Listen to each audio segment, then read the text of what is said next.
வணக்கம் ஃப்ரெண்ட்ஸ். நான் SEBI register advisor கிடையாது. எனக்கு தெரிஞ்ச நான் லேர்ன் பண்ண விஷயங்களை நான் இங்கே உங்களுக்கு ஷேர் பண்ணுறேன். நீங்கள் இன்வெஸ்ட் பண்ணுற மாதிரி ஐடியா இருந்துச்சுன்னா இது சம்மந்தமாக டீட்டெயிலாக அனலைஸ் பண்ணி இதில் இருக்கிற லாப நஷ்டங்கள்லாம் உங்களை சேரும் அப்படின்றத நீங்கள் புரிஞ்சுக்கிட்டு எப்பயுமே ஒரு ஷேரில் இன்வெஸ்ட் பண்ணுங்கள். தேவைப்படும் பட்சத்தில் ஒரு செபி ரிஜிஸ்டர் அட்வைசர் கிட்ட அட்வைஸ் கேட்டுக்கோங்க. உங்களுக்கு ரொம்ப யூஸ்ஃபுல்லாகவும் இருக்கும். நம்மளுடைய சீரீஸில் நம்ம ஃபண்ட் மேனேஜ்மெண்ட் பற்றியும் ஃபினான்ஸ் மேனேஜ்மெண்ட் பற்றியும் நிறைய விஷயங்கள் நம்ம பார்த்துட்டே வரோம். ஸோ இது சம்மந்தமான வீடியோஸ்கள் நீங்கள் இதுவரையும் பார்க்கல அப்படின்னா டிஸ்கிரிப்ஷனில் லிங்க் கொடுத்துருக்கேன். அந்த வீடியோஸை பார்த்துட்டு இந்த வீடியோ பாருங்கள்.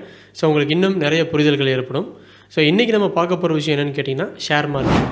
ஷேர் மார்க்கெட்னால் என்ன, அது எப்படி இயங்குது அப்படின்ற டீட்டெயில்டான விஷயம் தான் இன்றைக்கி நம்ம பார்க்க போகிறோம். வாங்க ஃப்ரெண்ட்ஸ், வீடியோவை பார்க்கலாம். ஷேர் மார்க்கெட் அப்படின்றது ஒரு சந்தைன்னு வச்சுக்கலாங்க. ஸோ நம்ம பொதுவாக இந்த ஏலம் நடக்கிறதெல்லாம் பார்த்துருக்கீங்களா? ஹோல்சேல் மார்க்கெட்டில் மொத்தமாக காய்கறிகள் வரும், அதை வியாபாரிகளுக்கு ஏலம் விடுவாங்க. உதாரணத்துக்கு தக்காளி எடுத்துப்போம். தக்காளி ஒரு கூடை 500 ரூபா அப்படின்னு ஏலம் ஆரம்பிக்கிறாங்க அப்படின்னா இன்னொருத்தருங்க 501 ரூபான்னு கேட்பாங்க, இன்னொருத்தவங்க 510 ரூபா கேட்பாங்க. இந்த மாதிரி அதனுடைய ஏலத்தொகை மேலே கீழே அப்படின்ற மாதிரி போயிட்டுருக்கும். ஸோ அவங்க நிர்ணயித்த விலை 500 ரூபா. 500 ரூபாய்க்கு மேலே யார் அதிகமாக கேட்குறாங்களோ அந்த ஏலத்துக்கு அவங்க கொடுப்பாங்க. இதே தாங்க இந்த ஷேர் மார்க்கெட்லேயும் நடக்குது. ஸோ ஷேர் மார்க்கெட்டில் ஒரு பொருளாக இல்லாமல் ஒரு கம்பெனியோட பங்குகளை ஏலம் விடுறாங்க. இதை யார் ஏலம் விடுறாங்க அப்படின்னு கேட்டிங்கன்னா செபி அப்படின்ற ஒரு அமைப்பின் கீழே இயங்குகிற என்எஸ்சி பிஎஸ்சி அப்படின்ற ஒரு 2 எக்ஸ்சேஞ்ச் போர்டு தாங்க இந்த ஏலத்தை கண்டக்ட் பண்ணுறாங்க. என்எஸ்சி அப்படின்றது நேஷ்னல் ஸ்டாக் எக்ஸ்சேஞ்ச் சொல்லக்கூடியது. இதே பிஎஸ்சி அப்படின்றது பாம்பே ஸ்டாக் எக்ஸ்சேஞ்ச் அப்படின்னு சொல்லக்கூடியது.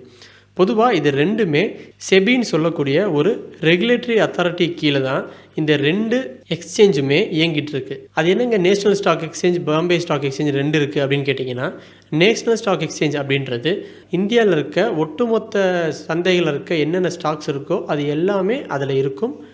அதே மாதிரி பாம்பே ஸ்டாக் எக்ஸ்சேஞ்சுன்றது இந்தியாவிலே பழமை வாய்ந்த ஒரு ஸ்டாக் எக்ஸ்சேஞ்ச். ஸோ ரொம்ப வருஷங்களாகவே, அதாவது இந்தியாவில் ஆங்கிலேயர் ஆட்சி காலம் இருக்கும்போதுலேருந்தே இந்த பாம்பே ஸ்டாக் எக்ஸ்சேஞ்சுன்றது ஒரு ரொம்ப பெரிய ஸ்டாக் எக்ஸ்சேஞ்சாக இருந்துகிட்ருக்கு. அதனால் இந்த 2 எக்ஸ்சேஞ்சுமே இந்தியாவில் இப்போ லைவாக இருந்துகிட்ருக்கு. ஸோ நேஷ்னல் ஸ்டாக் எக்ஸ்சேஞ்சை பொறுத்தவரையும் என்எஸ்சி 50 அப்படின்னு சொல்லுவாங்க. இந்த என்எஸ்சி 50 அப்படின்னா என்னென்னு கேட்டிங்கன்னா இந்தியாவில் இருக்க டாப் 50 கம்பெனிஸ் அப்படின்னு சொல்லுவாங்க. ஒவ்வொரு கம்பெனிக்குமே ஒரு அசட் வேல்யூ இருக்கும் இல்லைங்களா, ஒரு சொத்தோட மதிப்பு இருக்கும் இல்லையா, அந்த மாதிரி ஒவ்வொரு நிறுவனத்துக்குமே அதோட மதிப்பை பொறுத்து டாப் 50 கம்பெனிஸ், டாப் 100 கம்பெனிஸ் இந்த மாதிரி பிரிப்பாங்க. ஸோ இந்த மாதிரி பிரிக்கப்பட்டதில் இருக்கிற டாப் 50 கம்பெனிஸ் தான் இந்த நிஃப்டி 50ன்ற இண்டெக்ஸ்குள்ளே இயங்கும். இந்த நிஃப்டி 50ல் இருக்க ஸ்டாக்ஸ் தான் எப்பயுமே நிரந்தரமாக இருக்குமான்னு கேட்டால் கிடையாதுங்க. ஸோ செபி பீரியாடிக்கலாக இந்த ஸ்டாக்ஸை ரிவ்யூ பண்ணிக்கிட்டே இருப்பாங்க. ஸோ அப்படி ரிவ்யூ பண்ணும்போது எந்த ஸ்டாக் இந்தியாவிலே டாப் 50ல் இருக்கோ அந்த கம்பெனிஸ் இந்த நேஷ்னல் ஸ்டாக் எக்ஸ்சேஞ்சில் இடம்பெறும். நிஃப்டி 50 மட்டும்தான் இந்தியன் ஸ்டாக் எக்ஸ்சேஞ்சாக கேட்டிங்கன்னா கிடையாது. இது மாதிரி நிஃப்டி 50 இருக்குது, நிஃப்டி நெக்ஸ்ட் 50 அப்படின்னு ஒன்று இருக்குது. அதுபோக ஒவ்வொரு செக்டாருக்குமே, இப்போ உதாரணத்துக்கு ஐடி துறைகளுக்கு நிஃப்டி ஐடின்னு ஒன்று இருக்குது, வங்கி துறைகளுக்கு நிஃப்டி பேங்க் அப்படின்னு ஒரு இண்டெக்ஸ் இருக்குது. அதே போல் இந்த எனர்ஜிக்கு நிஃப்டி எனர்ஜி அப்படின்னு ஒன்று இருக்குது. இந்த மாதிரி பல செக்டார்ஸுக்குமே இந்த நிஃப்டியோட இண்டெக்ஸ் தனியாக இருந்துகிட்ருக்குங்க. ஸோ இந்த நிஃப்டி 50 அப்படின்றது தான் ஒட்டுமொத்த இந்தியாவோட வளர்ச்சியாக பார்க்கப்படுது. இந்த நிஃப்டி 50ல் இருக்க 50 கம்பெனிஸோட ஏற்ற இறக்கங்கள் தான் நம்ம இந்தியாவோட பங்குச்சந்தையோட ஏற்ற இறக்கமாகவே கன்சிடர் பண்ணப்படுது. அதே மாதிரி பாம்பே ஸ்டாக் எக்ஸ்சேஞ்சில் டாப் 30 கம்பெனிஸ்ன்னு சொல்லுவாங்க.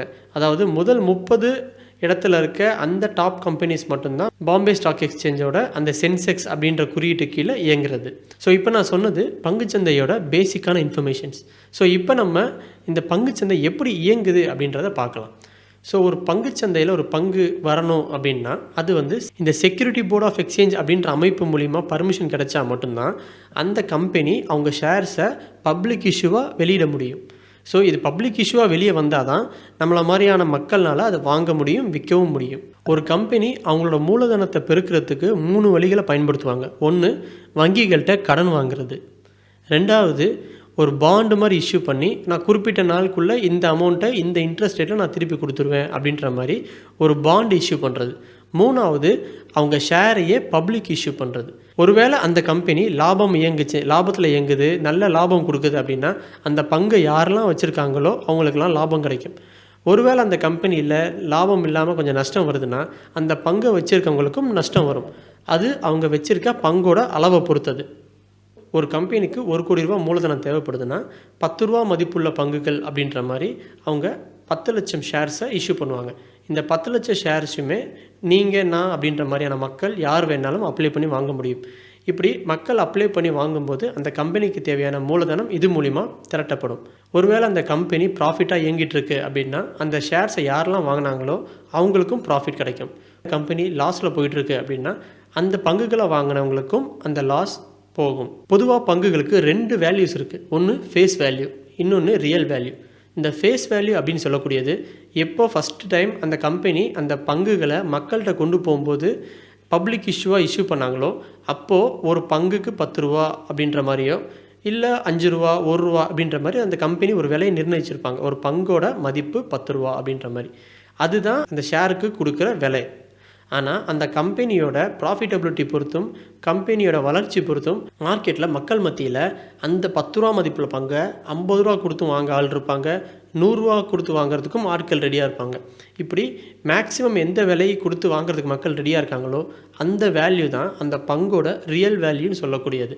இந்த ரியல் வேல்யூவோட அடிப்படையில் தான் நம்ம வாங்கவோ விற்கவோ முடியும். ஒருவேளை அந்த கம்பெனியோட வளர்ச்சி அதிகமாக இருக்குது, அவங்க அதிகமான லாபங்கள் ஈட்டுறாங்க அப்படின்னா மக்கள் மத்தியில் அந்த கம்பெனிக்கு நன்மதிப்பு அதிகமாக இருக்கும். ஸோ அதனால் யாரெல்லாம் ₹100 கொடுத்து வாங்க ரெடியாக இருந்தாங்களோ அவங்க ₹120 கொடுத்தோ இல்லை ₹150 கொடுத்து வாங்குறதுக்கும் ரெடியாக இருப்பாங்க. ஸோ அந்த கம்பெனி வளர்ச்சி அடையும் அப்படின்ற எண்ணத்தில் இருக்கும்போது அந்த கம்பெனியோட பங்குகளும் வளர்ச்சி அடையும். இப்போது ₹100 ஒரு பங்கு ஒருத்தங்க வாங்குறாங்கன்னு வச்சுப்போம். அந்த ₹100 பங்கு மார்க்கெட்டில் ₹110 போயிட்டுருக்கும், ₹120 போயிட்டுருக்கும். சில சமயம் ₹80 ₹90 இந்த மாதிரி ரேஞ்சிலையும் ட்ரேட் ஆகிட்டுருக்கும். இது ஏன் இப்படி ஆகுது அப்படின்னு கேட்டிங்கன்னா எப்பயுமே இந்த கம்பெனியோட வேல்யூஸ் அப்படின்றது கம்பெனி எப்படி பர்ஃபார்ம் பண்ணுது அப்படின்றத பொறுத்து தான் ஃபிக்ஸ் பண்ணுவாங்க. ஒரு கம்பெனி நல்லா பர்ஃபார்ம் பண்ணிகிட்ருக்காங்க, நல்லா லாப நோக்கத்தில் வேலை பார்த்துட்ருக்காங்க, ஒவ்வொரு காலாண்டுலையும் அவங்களுடைய லாபம் அதிகரிச்சுக்கிட்டே இருக்குது, அவங்க உற்பத்தி பண்ணுறதுக்கு அவங்களுக்கு நிறைய ஆர்டர்ஸ் இருக்குது அப்படின்னா அந்த கம்பெனிக்கு வேல்யூ அதிகமாக இருக்கும். மக்கள் அதில் அதிகமான பணத்தை போடுவாங்க. ஏன்னா இந்த கம்பெனி எப்படி இருந்தாலும் ப்ராஃபிட்டில் தான் போகும் அப்படின்ட்டு.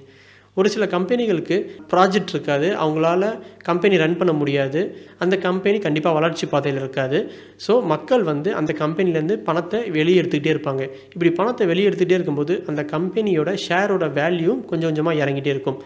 இந்த காரணத்தினால தான் ஒரு நிறுவனத்தோட பங்கோட விலை ஏறுறதும் இறங்குறதும். இப்படி ஏற்ற இறக்கங்கள் நிறைஞ்ச இந்த ஷேர் மார்க்கெட்டில் நம்ம எப்போ வாங்குகிறோம் எப்போ விற்கிறோம் அப்படின்றத பொறுத்து தான் நம்மளுடைய லாப நஷ்டங்கள் இருக்குது. இந்த பங்குச்சந்தையில் நீங்கள் நல்லா அனலைஸ் பண்ணி லாங் டேர்மில் இன்வெஸ்ட் பண்ணணும் அப்படின்ற எண்ணத்தோடு இருந்தீங்க அப்படின்னா ஒரு குறிப்பிட்ட டியூரேஷனில் உங்களுடைய பங்குகள் நல்லா வளர்ச்சி அடைகிறதுக்கும் வாய்ப்புகள் இருக்குது. இது நீங்கள் சூஸ் பண்ணுற பங்குகளை பொறுத்து இருக்குது. ஸோ எந்த ஒரு விஷயத்தை செய்கிறதுக்கு முன்னாடியுமே அது சம்மந்தமாக டீட்டெயிலில் அனலைஸ் பண்ணி அதை நம்ம பண்ணால் நம்ம கரெக்டாக இருக்குமா அப்படின்றதெல்லாம் யோசித்து உங்கள் ரிஸ்க் மேனேஜ்மெண்ட்டை நீங்கள் மனசில் வச்சுக்கிட்டு நீங்கள் இந்த மாதிரியான முடிவுகளை எப்பயும் எடுங்க. நம்மளோட சேனல் உங்களுக்கு யூஸ்ஃபுல்லாக இருக்குது அப்படின்னு நீங்கள் நினச்சிங்கன்னா நம்ம சேனல் லைக் பண்ணிவிட்டு சேனலையும் சப்ஸ்கிரைப் பண்ணிடுங்க. நன்றி.